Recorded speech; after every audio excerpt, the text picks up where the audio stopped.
5 ওয়াক্ত নামাজ কালাম পড়ে, এরপরেও জাহান্নামে যাবে যারা, তারা হলো 17 শ্রেণীর লোক। আমরা এক নজরে আবারও বলে দিচ্ছি, হারাম খাদ্য যে গ্রহণ করে, 1, 2 আত্মীয়তার সম্পর্ক ছিন্ন করে যে, নাম্বার 3 প্রতিবেশীকে যে কষ্ট দেয়, নাম্বার 4 মা বাবার অবাধ্য সন্তান, মা বাবার কথা শোনে না সে, নাম্বার 5 উগ্র মেজাজি, টেড়া, গোয়ার, সবাইকে দমায় রাখে, এই টাইপের লোক।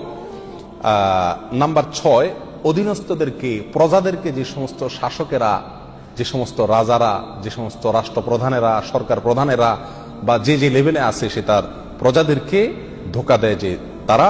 নাম্বার 7 অন্যের সম্পদকে অন্যায়ভাবে আত্মসাৎকারী ব্যক্তি। নাম্বার 8 উপকার করে কারোর খোঁটা দেয় যে ব্যক্তি, সে জান্নাতে যাবে না।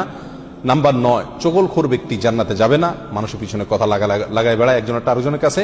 নাম্বার 10 অন্যকে নিজের পিতা হিসাবে, নিজের বাবাকে না বলে, পরিচয় না দিয়ে অন্যকে নিজের বাবা হিসাবে, পিতা হিসাবে পরিচয় দেয় যে ব্যক্তি, সে। নাম্বার 11 গর্ব এবং অহংকার করে যে ব্যক্তি, যার মনের ভিতরে অহংকার আছে, সেই জান্নাতে প্রবেশ করবে না। নাম্বার 12 রাসূলুল্লাহ সাল্লাল্লাহু আলাইহি সাল্লামকে যে ব্যক্তি ফলো করে না, তার নির্দেশকে মান্য করে না, সেই ব্যক্তি। নাম্বার 13 অকারণে তালাক কামনা করে, তালাক চায় যে মহিলা, সেই মহিলা। নাম্বার 14 দুনিয়াবী উদ্দেশ্যে যারা এলেম শিখে, কোরআন হাদিস শিখে, এলেম অর্জন করে, আলেম হয় দুনিয়াবী উদ্দেশ্যে, দুনিয়ার কোনো ধান্দায়, আল্লাহকে খুশি করা ছাড়া অন্য কোনো ধান্দায়, তারা। নাম্বার 15 চুলে বা দাড়িতে কোনো জায়গায় কালো কলব, পিওর কালো কলব ব্যবহার করে যারা, তারা। এবং নাম্বার 16 যে কোনো ভালো কাজ করে সেখানে মানুষকে দেখানো, এটা ফলাও করা, প্রচার করা, এই উদ্দেশ্য থাকে যাদের, তারা। নাম্বার 17 ওয়ারিশকে বঞ্চিত করে তার হক থেকে, এরকম অভিভাবক। এই শ্রেণীর লোকেরা মুসলমান হয়েও জান্নাতি হতে পারবে না। আল্লাহ তাআলা আমাদের সবাইকে এই দুর্ভাগাদের তালিকা থেকে আমাদের নামগুলোকে বের করে আনার তৌফিক দান করুন।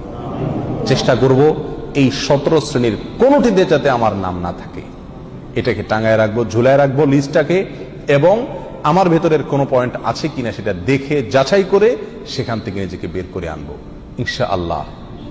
এরপরে আল্লাহ সুবহানাহু ওয়া তাআলার কাছে জান্নাত চাইতে পারবো, আশা করতে পারবো জোরালো ভাবে। আল্লাহ সুবহানাহু ওয়া তাআলা আমাদের সবাইকে আখিরাতে কিয়ামতের দিন একেবারে ফার্স্ট চান্সে, প্রথম চান্সেই জান্নাত যেন আমরা লাভ করতে পারি, জাহান্নাম থেকে মুক্তি নসিব যেন হয়, সেই তৌফিক দান করুন। জাযাকুমুল্লাহ ওয়া আখিরু দাওয়ানা আলহামদুলিল্লাহি রাব্বিল আলামিন।